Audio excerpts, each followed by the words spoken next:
premature death.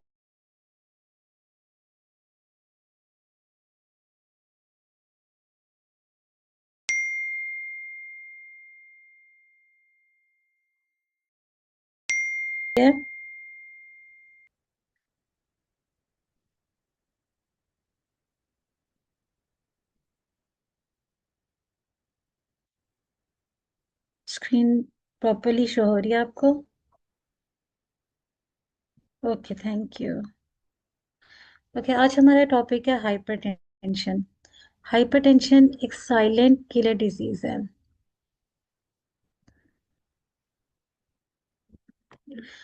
Hypertension a global epidemic. Hypertension हम देख रहे हैं कि कितनी परसेंटेज है किन किन कंट्रीज के अंदर के स्प्रेड हुई हुई है। ये जो क्रीमिश सा एरिया वो 20 से 30% है। जो थोड़ा ऑरेंज सा येलो से 30 से 40% है। ब्राइट रेड सा 40 to 50% and 60% dark red colour है या मैरून कलर। ठीक है। पाकिस्तान इसमें से किस क्राइटेरिया में आता है? 43.2% के अंदर। इट मीन्स कि ऑलमोस्ट हाफ पॉपुलेशन हाइपरटेंशन जो है स्प्रेड हुई हुई है। हाफ पॉपुलेशन पाकिस्तान की ऐसी है जिसमें हाइपरटेंशन एग्जिस्ट करती है। तो एक बहुत ही बड़ी अमाउंट है। एस्टिमेटेड 1.28 बिलियन एडल्ट जिनकी एज 30 से 79 ईयर्स है वर्ल्ड वाइड हैव हाइपरटेंशन है। इसमें से 2/3 जो है वो लो एंड मिडिल इनकम कंट्री से बिलोंग करते हैं। 46% ऑफ एडल्ट जिन्हें हाइपरटेंशन है उन्हें पता ही नहीं होता कि वो इस कंडीशन से उन्हें इस कंडीशन के बारे में पता ही नहीं होता कि उनकी बॉडी में ये कंडीशन चल रही है। बहुत से ऐसे लोग होते हैं जो आपके पास क्लिनिक्स में आएंगे, आपके पास हॉस्पिटल में आएंगे और उस टाइम उन्हें डायग्नोज होता है कि उन्हें हाइपरटेंशन है। वो आते हैं आपके साथ बहुत हाई ब्लड प्रेशर के साथ 180 110 इस तरह आते हैं। और फिर उसके बाद उन्हें बाद में जाके वो आपको बताते हैं कि हमें तो ये 1 वीक से सिम्टम्स आ रहे थे, 2 वीक से सिम्टम्स आ रहे थे, कई मंथ से सिम्टम्स आते थे। और हम कभी जब कभी ब्लड प्रेशर हो जाता था तो हम उस टाइम पर मेडिसिन खा लेते थे। ठीक है। तो उनको प्रॉपरली डायग्नोस्ड या तो नहीं होती या फिर वो अनअवेयर होते हैं, उन्हें पता ही नहीं होता कि उन्हें हाइपरटेंशन है। Less than half of the adults 42% with hypertension वो डायग्नोस्ड हो जाती हैं और उनको ट्रीट किया जाता है। अप्रोक्सीमेटली 21% ऑफ हाइपरटेंशन जो है वो अंडर कंट्रोल्ड है। विमेन में 1 in 5 रेशो है और मैन में 1 in 4 रेशो है। हाइपरटेंशन जो है वो एक मेजर कॉज भी है प्री मेच्योर डेथ की वर्ल्ड वाइड, पूरी दुनिया में। हाइपरटेंशन क्या होता है? High blood pressure. जब प्रेशर ब्लड वेसल्स के अंदर इतना हाई हो जाए कि जिसकी वजह से हार्ट और ब्लड वेसल्स के ऊपर प्रेशर आने लग जाए, स्ट्रेस आने लग जाए। ऑलमोस्ट आपके लिए 140 से 90 या इससे ज्यादा। ठीक है। ये कॉमन है लेकिन ये सीरियस उस वक्त हो सकता है जब इसे ट्रीट नहीं किया जा रहा। अच्छा, कुछ लोग ऐसे होते हैं कि जिनका ब्लड प्रेशर ज्यादा भी आता है लेकिन उन्हें सिम्टम्स नहीं आ रहे होते। और कुछ पेशेंट्स हमारे पास इस तरह भी आते हैं जो इनको सिम्टम्स आते हैं कि कोई कहेगा मेरे मुझे हेडेक हो रही है, मुझे नौजिया हो रहा है, किसी को डिजीनेस, इस तरह की चीजें आना शुरू हो जाती हैं। ठीक है। पल्पिटेशन या टेकिकार्डिया। लेकिन कुछ ऐसे लोग भी होते हैं, कुछ ऐसे पेशेंट्स भी आते हैं जिनको कोई भी सिम्टम्स नहीं आते हैं और उनका ब्लड प्रेशर हाई होता है। क्लिनिकल डेफिनेशन देखे जाए अमेरिकन हार्ट एसोसिएशन के अकॉर्डिंग नॉर्मल बीपी होता है less than 120 80 mercury. Hypertension stage 130 139 mercury and hypertension stage two 140 या फिर इससे हायर 90 या इससे हायर डायस्टली। अब आपके माइंड में क्वेश्चन आ सकता है कि अगर आपके पास एक पेशेंट आ जाता है और उसका ब्लड प्रेशर 130/40 है, तो आप ये सोच रहे होंगे क्या हम कंसीडर कर सकते हैं कि उसको हाइपरटेंशन है? क्या डायग्नोज हो जाएगा कि स्टेज 1 हाइपरटेंशन है?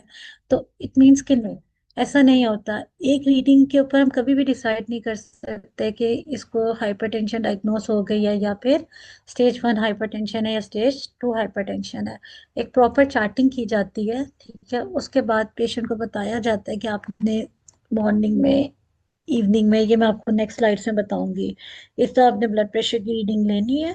ठीक है। और उसके अकॉर्डिंग फिर डिसाइड होता है कि हाइपरटेंशन है कि नहीं है। Classification of hypertension. Types of hypertension में एक होता है primary essential hypertension, secondary hypertension and hypertensive crisis. Hypertensive crisis further two types से डिवाइड होती है, हाइपरटेंसिव इमरजेंसी और इनके अदर नेम्स हैं, एक्सेलरेटेड हाइपरटेंशन भी कहते हैं या मैलिग्नेंट हाइपरटेंशन भी कहते हैं, and the other one is hypertensive urgency.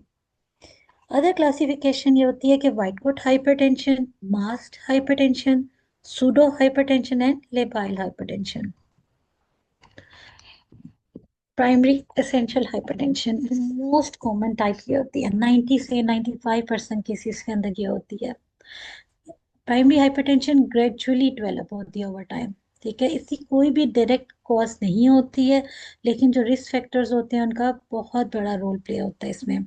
For example कुछ पेशेंट्स हमारे पास आते हैं जिनकी फैमिली में हाइपरटेंशन एग्जिस्ट कर रही होती है, तो जीन्स में होता है, जेनेटिक्स होता है, एज रिलेटेड होता है। ये प्राइमरी हाइपरटेंशन के जैसे जैसे एज बढ़ती जाती है उसके साथ साथ रिस्क बढ़ता जाता है।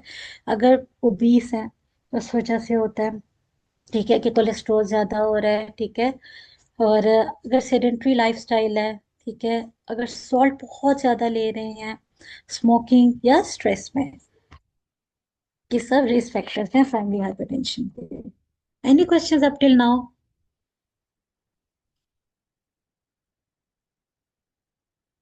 सेकेंडरी हाइपरटेंशन एक अंडरलाइंग मेडिकल कंडीशन की वजह से होती है। इसमें बीपी हायर होता है as compare to primary hypertension, और ये सडनली ज्यादा हो जाता है।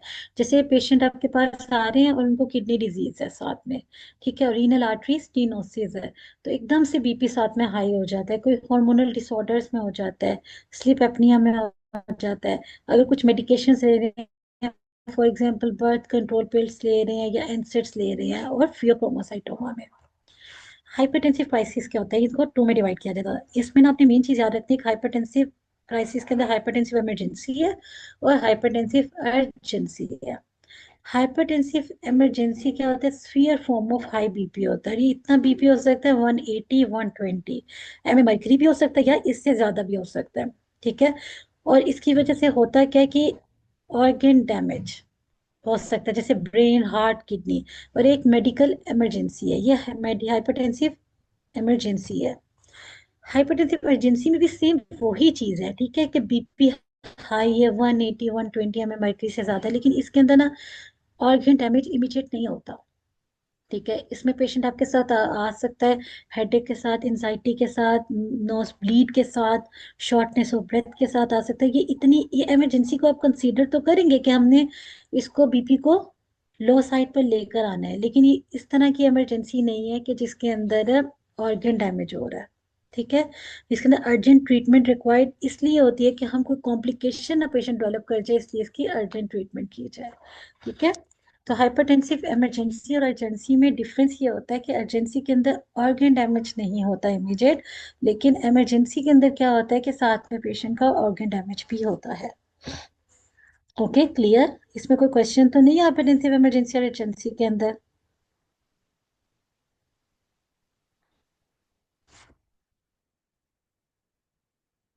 कोई क्वेश्चन आपका इससे रिलेटेड? अभी अभी हम इसको आगे भी डिटेल में स्लाइड्स में पढ़ेंगे कि हम इसको ट्रीट कैसे करेंगे। ओके। अदर क्लासिफिकेशन अब हम पढ़ते हैं कि हमने पीछे पढ़ा है प्रीवियस स्लाइड्स के अंदर कि व्हाइट कोट हाइपरटेंशन है, मार्क्स्ड हाइपरटेंशन है, ये सब क्या है। जो व्हाइट कोट हाइपरटेंशन है उसके नाम से आपको पता चलेगा कि कुछ पेशेंट्स ना क्लिनिक्स में या हॉस्पिटल्स में आते हैं और वो आके कहते हैं कि डॉक्टर हमारा ब्लड प्रेशर, जब हमने घर में रीडिंग ली थी ना तो ब्लड प्रेशर बिल्कुल नॉर्मल था, लाइक, या फिर कम था, जैसे वो आके ये भी कह सकते हैं 140/90 था, और जैसे ही हम आपके पास आए हैं और हमारा ब्लड प्रेशर जो है वो 180 पे चला गया, 150 पे चला गया, 160 पे चला गया, ठीक है। तो इसे कहते हैं व्हाइट कोट हाइपरटेंशन। इसमें होता क्या है कि पेशेंट जो है वो स्ट्रेस की वजह से या कोई भी और फैक्टर्स हो सकते हैं जिस वजह से पेशेंट का ब्लड प्रेशर क्लिनिक्स में आके हाई हो जाता है। तो जहाँ पे ब्लड प्रेशर एलिवेट होगा ऑफिस के अंदर बट नॉर्मल एट हार्ट, ठीक है, इसे कहते हैं white coat hypertension. Masked hypertension, masked hypertension में क्या होता है, ऑपोजिट सिचुएशन होती है कि ब्लड प्रेशर जो है वो हॉस्पिटल में ठीक होता है, लेकिन वो आपको कहेंगे जब हम घर जाके चेक करते हैं ना तो वो रीडिंग ज्यादा आती है। ठीक है। Labile hypertension. लेबाइल हाइपरटेंशन में क्या होता है, जो सिस्टोलिक ब्लड प्रेशर होता है ना, उसके अंदर वेरिएबिलिटी आती रहती है। कि कभी वो थोड़ी देर पहले आप चेक करोगे तो 140 आ जाएगा, फिर आप चेक करोगे तो 100 आ जाएगा, फिर आप चेक करोगे ठीक है तो 150 आ जाएगा, तो वेरिएबिलिटी आती रहती है। Pseudo hypertension. सूडो से ही वर्ड निकल आया फॉल्स। ठीक है, तो false high blood pressure reading होती है जब आप कफ से मैयर करते हो, लेकिन एक्चुअल ब्लड प्रेशर जो आर्टरीज के अंदर होता है वो नॉर्मल या लो होता है। ठीक है। अब ये होता क्यों है ऐसा, कि आपने जब चेक किया तो रीडिंग ज्यादा आ रही है पर वो रीडिंग फॉल्स है। वैसे ब्लड प्रेशर पेशेंट का नॉर्मल है। ये होता है इस तरह के, कुछ एल्डरी पेशेंट्स ऐसे होते हैं कि ओल्डर एडल्ट्स के अंदर ना स्पेशली आर्टरीज जो होती है एज के साथ साथ स्टिफ होती जाती है, कैल्सिफाइड हो जाती है। ठीक है। तो कफ जो होता है वो आर्टरीज को प्रॉपरली कंप्रेस नहीं कर पाता। अब आप इसको कंफर्म कैसे करते हैं, आपको पता कैसे चलेगा। पेशेंट आपके पास आता है, ठीक है, फॉर एग्जांपल आपने रीडिंग ली पेशेंट की, और आपके पास रीडिंग आई है 180 और 90, मतलब बहुत हाई रीडिंग आ रही है, बट पेशेंट आपके पास नॉर्मली बैठा हुआ है। ठीक है, आपने उसके 2-3 दफा रीडिंग्स ले ली, ऐसा ही आ रहा है, 2-3 दिन रीडिंग्स ले ली, ऐसा ही आ रहा है आपके पास। ठीक है। तो आपने देखा कि पेशेंट के पास कोई सिम्टम्स ही नहीं है और वो बिल्कुल रिलैक्स है। तो आप उसको असेस करते हैं, पेशेंट को सिम्टम्स को असेस करते हैं और देखते हैं। ठीक है, तो आपको फिर खुद ही आप जज कर लेते हैं कि कहीं ये सूडो हाइपरटेंशन नहीं है। आप रिस्क फैक्टर्स भी देखते हैं, आप एज भी देखते हैं पेशेंट की। ठीक है। अब इसको कंफर्म करने का एक और क्राइटेरिया है, वो होता है इंट्रा आर्टीरियल बीपी मॉनिटरिंग। ये डायरेक्ट मेजरमेंट होती है और कैथेटर के थ्रू करते हैं। अब ये मैटर क्यों करता है, अब ये भी कह सकते हैं कि कोई बात नहीं, हमारे पास फॉल्स रीडिंग आ रही है, कुछ नहीं होता, रहने देते हैं। मैटर करता है, इसलिए मैटर करता है कि इन केस आपके पास रीडिंग आ गई 180 100, ठीक है, और आपने पेशेंट को मेडिसिन स्टार्ट कर दी हाई ब्लड प्रेशर की, लेकिन एक्चुअल जो रीडिंग थी पेशेंट की वो कम थी, हो सकता है 110-170 हो, तो उससे क्या होगा कि लो ब्लड प्रेशर अगर रीडिंग होगी तो पेशेंट को जैसे ही आपने मेडिसिन दी पेशेंट फॉल कर सकता है, डिजीनेस में जा सकता है, सिनकपी हो सकती है। तो ये बहुत मैटर करता है कि प्रॉपर रीडिंग ली जाए पेशेंट की, प्रॉपर ब्लड प्रेशर चेक किया जाए और उसके अकॉर्डिंग ही ट्रीट किया जाए। Isolated systolic hypertension. Isolated systolic hypertension में ये होता है आइसोलेट के, जब सिर्फ systolic blood pressure top number होता है वो हाई होता है, लेकिन डायस्टोलिक ब्लड प्रेशर जो बॉटम नंबर है वो नॉर्मल होता है। मोस्टली आपको पता होगा कि हम ब्लड प्रेशर चेक करते हैं 150/80, 160/80, 160/70, ऐसे आ जाता है ना ब्लड प्रेशर। तो डायग्नोस्टिक क्राइटेरिया इसका क्या है कि सिस्टोलिक ब्लड प्रेशर इक्वल या मोर देन 140, ठीक है, और डायस्टोलिक 90 से कम, और जैसे मैंने आपको एग्जांपल दी 150 है, ठीक है, इसमें सिर्फ सिस्टोलिक ब्लड प्रेशर ज्यादा होगा। ये एल्डरी पीपल के अंदर होता है और यंग अडल्ट्स में होता है, लेकिन लेस कॉमन होता है। और ये होता किस वजह से, मोस्टली एल्डर पीपल के अंदर होता है कि आप देखते हैं उनकी एजिंग की वजह से आर्टरी स्टिफ हो जाती है। स्टिफ आर्टरीज जो होती हैं वो एक्सपैंड नहीं करती प्रॉपरली ड्यूरिंग हार्ट बीट। ठीक है। अच्छा, अब हम पढ़ते हैं कि बीपी को आप मॉनिटर कैसे करते हैं। बीपी को मॉनिटर करने के लिए स्पेसिफिक डिवाइस और मेथड है। एक मैनुअल मेथड होता है, ठीक है, जिसमें टाइप्स होती है पल्पेटरी मेथड एंड ऑस्कल्टेटरी मेथड। और एक होता है हमारे पास पल्पेटरी मेथड के अंदर हम सबसे पहले क्या चीज करेंगे कि पल्पेटरी मेथड में ना आप सिर्फ सिस्टोलिक ब्लड प्रेशर मेजर कर सकते हो, इसमें स्टेथोस्कोप की जरूरत नहीं होती। आपने रेडियल आर्टरी या पल्स को आपने फील करना होता है। ठीक है, और ये क्विक एस्टिमेट तो है और इसमें ऑस्कल्टेशन करने की कोई ज़रूरत नहीं है। स्टेप्स क्या होते हैं कि आप बीपी कफ जो होता है उसको रैप करें पेशेंट के अपर आर्म के ऊपर। आप रेडियल आर्टरी जो है रिस्ट के ऊपर अपनी फिंगर्स के साथ फील करें। कफ इन्फ्लेट करें जब तक पल्स डिसअपियर नहीं होती तब तक। फिर कफ को स्लोली डिफ्लेट करते जाएं, प्रेशर गेज जो है उसको देखें। पॉइंट नोट करें जब पल्स वापस आती है, ये आपका सिस्टोलिक ब्लड प्रेशर है। इससे डायस्टोलिक ब्लड प्रेशर मेजर नहीं हो सकता। इस तरह देखें, ये पल्पेटरी मेथड है। फिंगर रिस्ट के ऊपर रखी, रेडियल आर्टरी फील की, कफ जो है वो अपर आर्म पे लगाया पेशेंट के, और इस तरह आप सिस्टोलिक ब्लड प्रेशर लेते हैं पल्पेटरी मेथड के थ्रू। जैसे एग्जांपल इसके पल्स पल्स अगर डिसअपियर होती है 40 के ऊपर और पल्स अगर वापस आती है 120 mm पर, तो पल्पेटरी सिस्टोलिक ब्लड प्रेशर है 120 mm। Any questions up till now? समझ आ रही है आपको?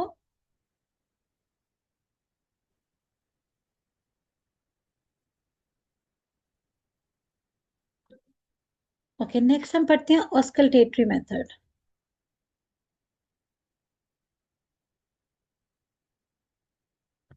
ऑस्कल्टेटरी मेथड में जो इंस्ट्रूमेंट्स होते हैं, एक होता है स्फिग्नोमेनोमीटर, बीपी का फिगर मर्करी, और एक होता है स्टेथोस्कोप। ये देखिए, स्टेप्स क्या होते हैं? कफ रैप करें अराउंड द अपर आर्म, इसे इन्फ्लेट करें। जैसे ही एयर स्लोली रिलीज करेगी, डॉक्टर जो होता है वो स्टेथोस्कोप के साथ सुनता है ओवर द ब्रेकियल आर्टरी। जो फर्स्ट साउंड आपको सुनाई देगी वो सिस्टोलिक ब्लड प्रेशर है, और जो लास्ट साउंड आपको सुनाई देती है वो होता है डायस्टोलिक ब्लड प्रेशर। अच्छा, सेकंड मेथड, पहले तो हमने मैनुअल मेथड से देख ले कि कैसे लेते हैं। सेकंड मेथड होता है digital blood pressure monitor, automatic. ये मोस्टली हर एक के घर में अब होता है, घर में और क्लिनिक्स में। क्या आपने कफ जो है वो आर्म पे या रिस्ट पे लगाया और प्रेस किए, स्टार्ट का बटन बस प्रेस कर दिया, डिवाइस खुद ही इन्फ्लेट कर देगी कफ को, और आपको सिस्टोलिक और डायस्टोलिक रीडिंग्स जो है स्क्रीन पर दे देती है। अच्छा, मेथड तो बहुत कन्वीनियंट है, सिंपल है कि इजीली घर में अवेलेबल है, कि बस बटन प्रेस किया और ब्लड प्रेशर की रीडिंग आ गई। लेकिन ये मैनुअल मेथड से ना लेस एक्यूरेट होता है, ये इतना एक्यूरेट नहीं होता। ये रीडिंग्स आपको ना एरर दे देता है। ये देखें, रिवाइज घर में होगी ना, सबके ऑलमोस्ट सबके ही घर में होती है। Ambulatory blood pressure. अच्छा, एम्बुलेटरी ब्लड प्रेशर क्या होता है कि ये किस लिए अब जरूरी है, अब ये भी देखें। ये इसलिए जरूरी होता है कि पहले तो मैं आपको इसको बताती हूँ कि लेते किस तरह हम, ठीक है। 24 आवर्स की मॉनिटरिंग करता है ब्लड प्रेशर की एट रेगुलर इंटरवल्स, और ये कंप्लीट पिक्चर दे देता है ब्लड प्रेशर की ड्यूरिंग डेली एक्टिविटीज और स्लीप के टाइम। पेशेंट होते हैं, ये देखें इस तरह ना, पेशेंट जब आपके पास आते हैं और आके जब वो कह देते हैं ना, कुछ पेशेंट जैसे वाइट कोट हाइपरटेंशन वाले, मार्क्स हाइपरटेंशन वाले पेशेंट आते हैं, वो आके कहते हैं कि घर में रीडिंग हमारे कम आ रही थी, आपके पास आए क्लिनिक के अंदर तो रीडिंग ज्यादा आ गई है। कुछ पेशेंट मार्क्स हाइपरटेंशन वाले कहते हैं कि यहाँ पे रीडिंग ठीक आ रही है, घर में रीडिंग जो है वो ज्यादा आ रही थी। अब आप उसको कैसे जज करें कि ये कैसे ठीक है, ठीक है, कैसे इस चीज को देखा जाए?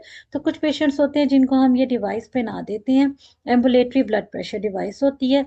ये उनको बस पहना दी जाती है, इस डिवाइस के थ्रू 24 आवर्स में ये खुद ही रीडिंग्स में ब्लड प्रेशर डिवाइस लेती रहती है, और उसके बाद हमें एक एवरेज मिल जाता है, और उससे हम फिर डायग्नोज कर सकते हैं कि पेशेंट को ब्लड प्रेशर है कि नहीं है, हाइपरटेंशन है कि नहीं है। ठीक है। अगर हाई साइड पर रीडिंग्स आती हैं एवरेज निकाल के, तो इसका मतलब है कि पेशेंट को हाइपरटेंशन है। फिर हम उसके बाद डिसाइड करते हैं कि स्टेज 1 की तरफ है, स्टेज 2 की तरफ है। ठीक है। तो ये इसलिए हमारे पास ज़रूरी होता है कि पेशेंट अगर सो रहा है तभी वो रीडिंग लेता रहेगा, कोई एक्टिविटीज कर रहा है तभी वो रीडिंग लेती रहेगी डिवाइस। इस तरह की डिवाइस होती है। होम ब्लड प्रेशर मॉनिटरिंग किस तरह की जाती है, वो भी जब पेशेंट को भी कह दिया जाता है कि आप घर में जाएं, ठीक है, और घर में जाके ना आप डिफरेंट टाइम्स पर उनको कहा जाता है रीडिंग लें। मोस्टली हम कह देते हैं दिन में 3 बार रीडिंग ले लें, मॉर्निंग में ले लें, एक रीडिंग आफ्टरनून में ले लें, एक रीडिंग रीडिंग नाइट में या इवनिंग में ले लें। ठीक है। इस तरह 1 वीक की चार्टिंग करें, ठीक है। उसके बाद ये आप चार्ट पे हमारे पास लेकर आए, ठीक है, और हम इस पेपर से आपकी एवरेज रीडिंग निकाल लेंगे, और फिर हम डिसाइड करेंगे कि आपको हाइपरटेंशन है कि नहीं है। जब हाइपरटेंशन हो तो पेशेंट के हम कौन कौन से इन्वेस्टिगेशंस करवाते हैं? यूरिन एनालिसिस कराते हैं, देखने के लिए कि प्रोटीन यूरिया या हिमाचूरिया तो नहीं है। हिमाचूरिया क्या होता है, कोई बताएगा मुझे चैट बॉक्स में?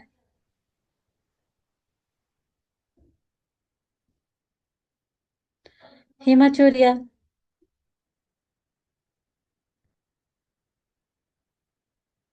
Very good. डॉक्टर सैम है शायद कोई, very good, blood in urine, ठीक है।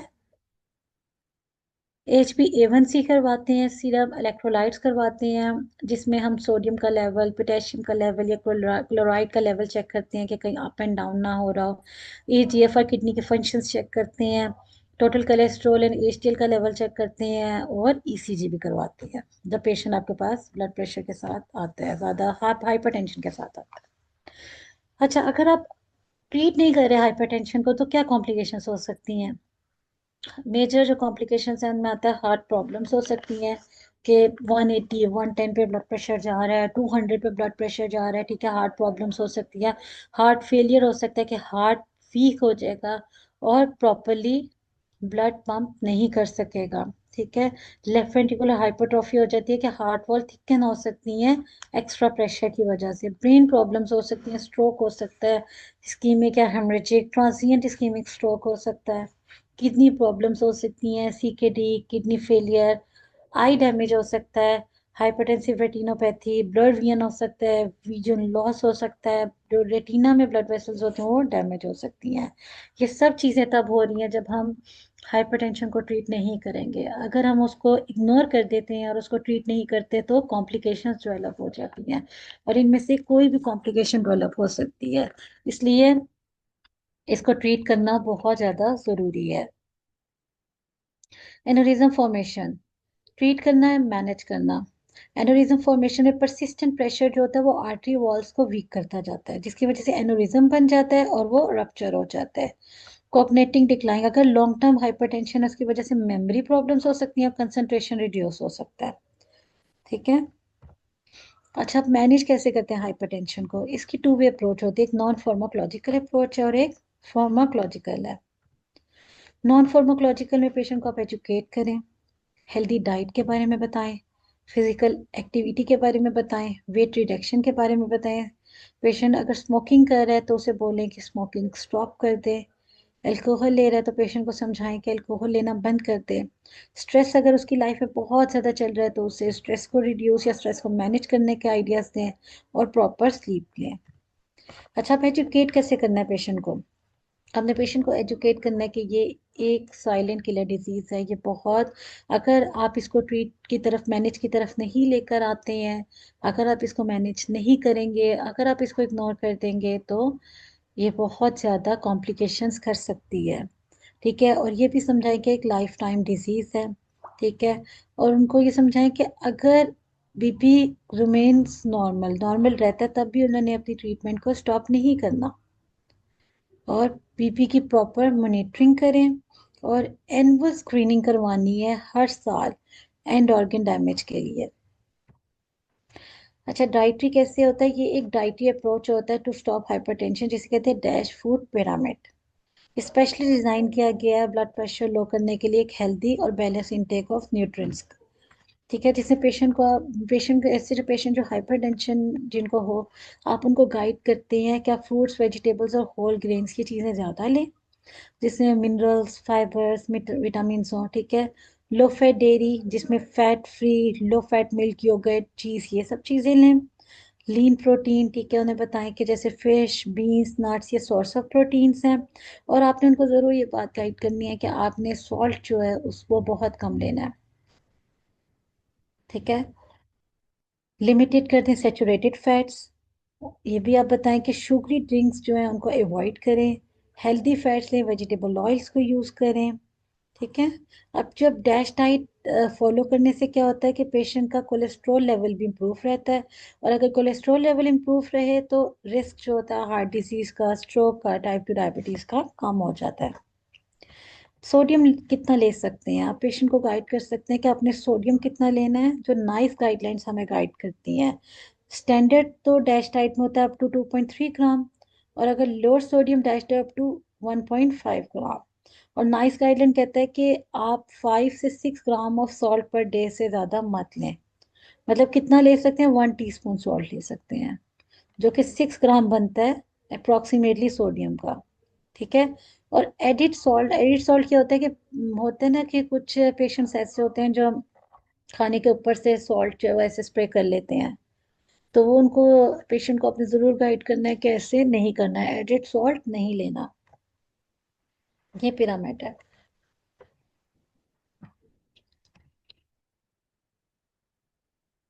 आप पेशेंट को गाइड करें, एक्सरसाइज और फिजिकल एक्टिविटी, उसमें ही आप गाइड कर सकते हैं कि 30 मिनट्स वॉक करनी है, brisk walk, at least 5 days a week करें। ठीक है। और साथ में एक्सरसाइज करें। स्लीप हाइजीन के बारे में बहुत से पेशेंट्स ना ऐसे आएंगे आपके पास हॉस्पिटल में, क्लिनिक्स में, कि वो आके आपको कहेंगे कि हम रात को सोने से पहले ना चाय कॉफ़ी ज़रूर लेते हैं। ठीक है। और आपने उनको ये बात गाइड करनी है कि आप कैफीन अपनी कम कर लें। ड्रिंक और स्मोक ना पिए, लेट नाइट तक मील मत लें, हैवी मील्स मत लें, कोई सोने से 4 आवर्स पहले कोई स्ट्रेनस एक्सरसाइज मत करें, अपना एक स्लीप पैटर्न बनाएं, ठीक है, और रिलैक्सेशन टेक्निक्स उन्हें गाइड करें और day time exercises. Any questions up till now? अभी तक कोई क्वेश्चन तो नहीं आपका? कोई चीज़ ऐसी हो जो आपको समझ ना आ रही हो?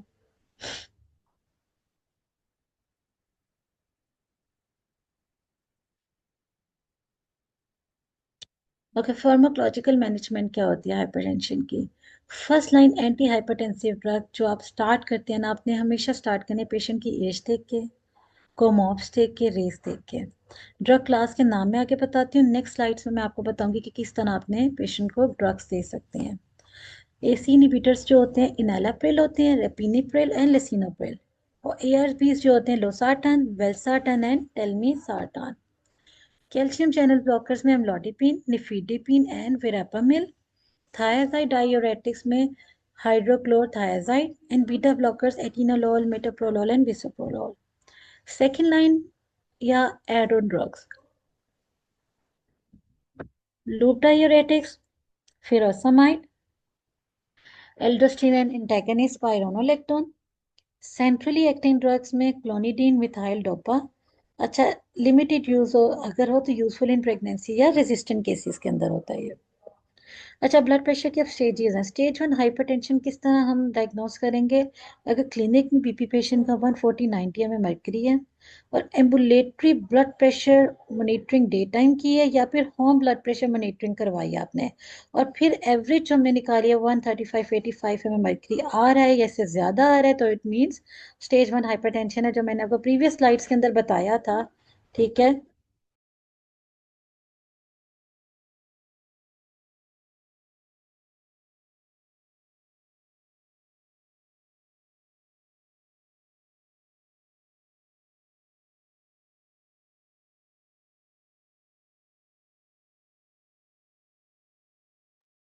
अच्छा, जैसे मैंने आपको बताया था प्रीवियस स्लाइड्स के अंदर, ठीक है, कि इतना कि एकदम से एक ही रीडिंग के ऊपर आपने नहीं डिसाइड करना, ठीक है। जब तक कि एक प्रॉपर चार्टिंग नहीं हो सकती होम ब्लड प्रेशर मॉनिटरिंग की, एम्बुलेटरी ब्लड प्रेशर मॉनिटरिंग से, तब तक डायग्नोस नहीं होगा कि पेशेंट को स्टेज 1 हाइपरटेंशन है। अच्छा, स्टेज 2 हाइपरटेंशन के अंदर आता है क्लिनिक बीपी अगर मोर देन 160/100 मर्करी है, और एम्बुलेटरी ब्लड प्रेशर मॉनिटरिंग या होम ब्लड प्रेशर मॉनिटरिंग अगर आपने 150/95 आपके पास आ जाती है एवरेज, तो इसका मतलब है ये स्टेज 2 हाइपरटेंशन है। सीवियर हाइपरटेंशन है 180।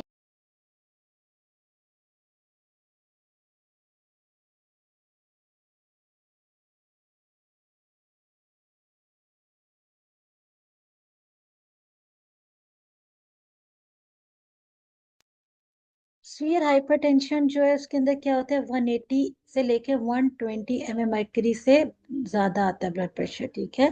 तो ये है सीवियर हाइपरटेंशन। अच्छा, अब ये देखें, ऐसे ट्रीटमेंट होती है कि अगर पेशेंट आपके पास आ रहा है 55 ईयर्स ओल्ड से, एज कम है और टाइप 2 डायबिटीज है साथ में, ठीक है। सबसे पहले आपने स्टेप 1 में क्या होते हैं, एसी इनहिबिटर्स या एंजियोटेंसिन 2 रिसेप्टर ब्लॉकर से स्टार्ट करना है। अगर पेशेंट उससे ट्रीट नहीं हो रहा, देन आप ऐड करते हैं सेकेंड ड्रग स्टेप 2 के अंदर, ए एसी इनहिबिटर और सी से कैल्शियम चैनल ब्लॉकर, या सेकंड ऑप्शन होती है एसी इनहिबिटर्स के साथ आप ऐड कर सकते हैं थायजाइड लाइक डायूरेटिक्स। स्टेप 3 के अंदर अगर पेशेंट नहीं ट्रीट हो रहा, तो आप फोर्थ मेडिसिन जो ऐड करते हैं वो AC inhibitors, calcium channel blockers और साथ में थायजाइड लाइक डायूरेटिक्स, ठीक है। अगर एज 55 से ज्यादा है और डायबिटीज नहीं है, या ब्लैक अफ्रीकन या अफ्रीकन कैरिबियन एथनिसिटी है, तो आपने फर्स्ट जो स्टेप 1 है ना, कैल्शियम चैनल ब्लॉकर से स्टार्ट करना है। स्टेप 2 के अंदर कैल्शियम चैनल ब्लॉकर और एसी इनहिबिटर्स, या फिर कैल्शियम चैनल ब्लॉकर्स और थायजाइड लाइक डायूरेटिक्स। और स्टेप 3 के अंदर ये तीन ड्रग्स दे सकते हैं, AC inhibitors, calcium channel blockers और थायजाइड लाइक डायूरेटिक्स। मैंने आपको पीछे प्रीवियस स्लाइड्स में बताया, ये देखें कि कौन कौन सी ड्रग्स के नेम है ये, ठीक है। अच्छा, अभी भी अगर स्टेप 3 में दोनों तरफ ट्रीटमेंट नहीं हो पा रही, मतलब मैनेज नहीं हो रहा पेशेंट, ठीक है, इनसे, तो स्टेप 4 में आप सबसे पहले देखेंगे पोटेशियम का लेवल। अगर 4.5 mmol पर लीटर से कम है, तो आप ऐड करते हैं लो डोज पायरोनोलेक्टोन। और अगर पोटेशियम का लेवल 4.5 mmol पर लीटर से ज्यादा है तो आप करते हैं अल्फा या बीटा ब्लॉकर ऐड। स्टिल अगर बीपी कंट्रोल नहीं हो रहा इन 4 ड्रग्स के बावजूद तो फिर आप पेशेंट के लिए एक स्पेशलिस्ट का रिव्यू लेते हैं। फॉलो प्लान क्या होता है, जब पेशेंट को अपने मैनेज ट्रीटमेंट स्टार्ट करनी है तो पेशेंट को अपने कहना है कि ट्रीटमेंट के बाद रिव्यू करवाए 1 मंथ के बाद। अगर तो बीपी कंट्रोल्ड रहता है तो फिर रिव्यू 3 मंथ्स के बाद करवाए और फिर उसके बाद 3 to 6 मंथ्स के बाद करवाए। अगर बीपी कंट्रोल नहीं होता तो पेशेंट को अपने कहना है कि दोबारा से बीपी की रीडिंग रिपीट करें। ठीक है। और दोबारा से चार्टिंग स्टार्ट करवानी है, या तो होम ब्लड प्रेशर मॉनिटरिंग की या एम्बुलेटरी ब्लड प्रेशर मॉनिटरिंग की। और कभी भी सिंगल रीडिंग के ऊपर आप मेडिकेशन ऑल्टर नहीं करते कि एक बार रीडिंग ज्यादा आके पेशेंट आपके पास आके बता दे और आप ड्रग एक और ऐड कर दें या ड्रग चेंज कर दें। नहीं, पहले आप एक एवरेज निकलवा के पेशेंट की रीडिंग लेके देन आप चेंज करते हैं। ये सारे मेडिसिन हैं। टिसिनोप्रिलम लॉटिपिन है जो मैंने आपको पीछे बताई है, कोएक्सटोर है, इजी डे। अच्छा, हाइपरटेंशन इन इमरजेंसी कैसे ट्रीट करते हैं? नॉर्मली क्या होता है, नॉर्मल प्रेगनेंसी के अंदर ब्लड प्रेशर फर्स्ट ट्राइमेस्टर में फॉल करता है और 20 से 24 वीक्स तक फॉल ही करता है। इस टाइम के बाद ब्लड प्रेशर इंक्रीज करता है प्री प्रेगनेंसी से लेवल से लेके टर्म तक। ठीक है। और हाइपरटेंशन प्रेगनेंसी को यूजुअली हम डिफाइन कैसे करते हैं कि जिन वुमेन को हाई रिस्क होता है ना डेवलपिंग प्री एक्लैम्सिया, उनको आप एस्पिरिन स्टार्ट करवा देते हो 75 mg OD 12 वीक से ही, और ये कंटिन्यू रहती है until the birth of baby तक।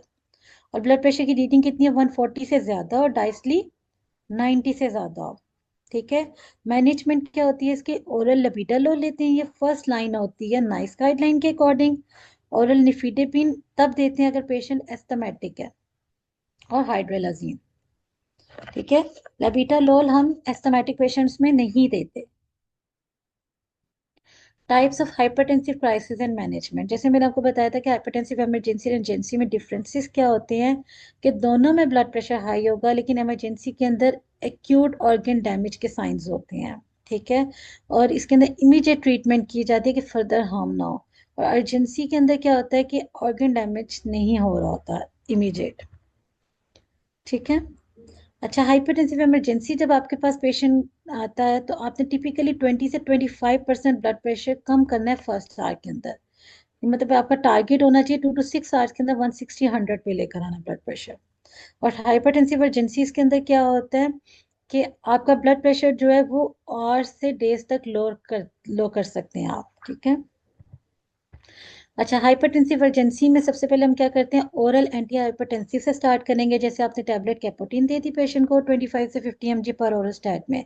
ब्लड प्रेशर मॉनिटर करें, अगर इंप्रूव नहीं हो रहा देन हम एंटी हाइपरटेंसिव इंजेक्शन आईवी देते हैं जिसमें लेबिटालोल या हाइड्रोलाजिन। पहले आप पेशेंट से जरूर पूछें कि वो एस्थमेटिक तो नहीं है, उसके अकॉर्डिंग स्टार्ट करें। ठीक है। अगर हाइपरटेंसिव इमरजेंसी है तो हम ओरल से नहीं आईवी से ही स्टार्ट करते हैं, इंजेक्शन देंगे लेबिटालोल या हाइड्रोलाजीन का। स्टार्टिंग डोज इसकी 10 mg आईवी स्टार्ट में देना आपने, और इस डेज को आप रिपीट कर सकते हैं अप टू दी 50 mg तक। इन केस अगर ब्लड प्रेशर इंप्रूव नहीं कर रहा, जो मैंने आपको एंटी हाइपरटेंसिव एजेंट्स बताए हैं ऊपर, तो हम स्टार्ट करते हैं इंजेक्शन आइसोकिट आईवी नाइट्रेट्स, जो कि पोटेंट वेजोडाइलेटर्स हैं। ठीक है। आईवी नाइट्रेट्स एक इन्फियन फॉर्म में स्टार्ट करना होता है। इसमें एक एम्प्यूल जो है ना वो ऐड करते हैं 100 ml नॉर्मल सलाइन में, और स्टार्ट करते हैं एट अ रेट ऑफ 1 से 2 मिलीग्राम पर आवर। और डोज जो थी ना इसकी पेशेंट्स के ब्लड प्रेशर के अकॉर्डिंग एडजस्ट करते रहते हैं। ठीक है। और आईवी नाइट्रेट्स आप इन्फियन फॉर्म में देते हैं या सिरिंज पंप के फॉर्म में देते हैं? ये देखें, ये होता है सिरिंज पंप, इस फॉर्म में आप देते हैं। Okay, any questions up till now? आज हमने हाइपरटेंशन पढ़ा, कल हम डायबिटीज पढ़ेंगे।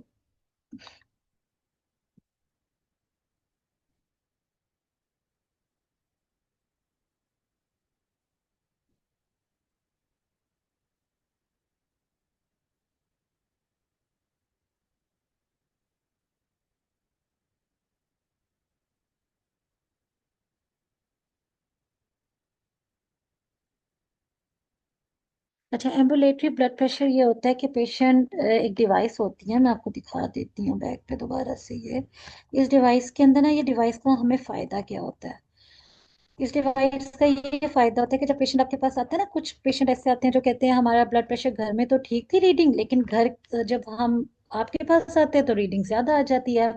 और ऐसा सच में भी होता है। ठीक है, इसे वाइट कोट हाइपरटेंशन कहते हैं। और कुछ पेशेंट्स होते हैं जो कहते हैं कि घर में रीडिंग बहुत हाई आती है लेकिन आपके पास नॉर्मल आती है। अब हम क्या करें इस चीज के अंदर? कोई तो डिवाइस ऐसी होनी चाहिए, कोई कोई ऐसी टेक्निक हमारे पास होनी चाहिए जिसमें हम डिसाइड कर सकें कि पेशेंट जो है उसको वाकई हाइपरटेंशन है कि नहीं है। ठीक है, किसी ने स्ट्रेस में भी बीपी ज्यादा आ जाता है, ऐसा भी है। ठीक है, तो इस वजह से ये हम एक टेक्निक होती है, दो टेक्निक्स हम यूज करते हैं। एक होता है एम्बुलेटरी ब्लड प्रेशर मॉनिटरिंग, लेकिन ये डिवाइस ना एक्सपेंसिव होती है, हर कोई यूज नहीं कर सकता। एक होता है होम ब्लड प्रेशर मॉनिटरिंग। ठीक है, एम्बुलेटरी ब्लड प्रेशर मॉनिटरिंग के अंदर ये होता है डिवाइस 24 आवर्स के लिए पेशेंट को पहना दी जाती है। ठीक है, और उसको ये डिवाइस खुद ब खुद ऑटोमेटिकली पेशेंट की ना रीडिंग लेते रहती है रेगुलर इंटरवल्स के ऊपर। कभी आधे घंटे के बाद ले ली, कभी उसने 1 आवर के बाद ले ली, जो उसके ऊपर रीडिंग आपने डिसाइड की होती है। ठीक है, और अगर पेशेंट सो भी रहा है तब भी ये रीडिंग लेती रहती है। फिर पेशेंट आपके पास आएगा जितने भी डेज के लिए आपने उसको कहा है कि 3 डेज का या 1 वीक के बाद आप आइएगा, और फिर आप एक चार्टिंग करते हैं और देखते हैं उसके अकॉर्डिंग कि उसका एवरेज निकालते हैं। और अगर उसके अंदर आपको ब्लड प्रेशर की रीडिंग ज्यादा मिल रही है, ठीक है, फिर आप डिसाइड करते हैं कि पेशेंट को सच में हाइपरटेंशन है। ठीक है, तो इससे हमें फायदा हो जाता है डिटेक्ट करने का कि वाइट कोट हाइपरटेंशन और मास्क हाइपरटेंशन को। ठीक है,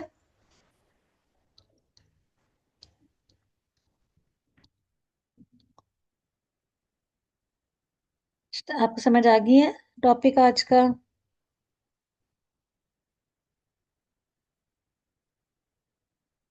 और किसी का कोई क्वेश्चन हो तो बता दें।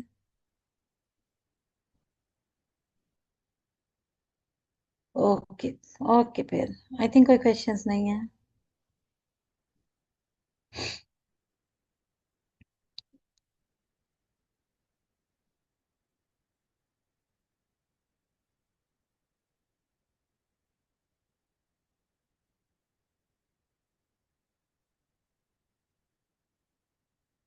ओके फिर, अल्लाह हाफिज एवरीवन, टेक केयर।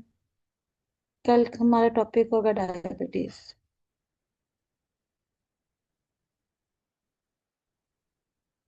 श्योर।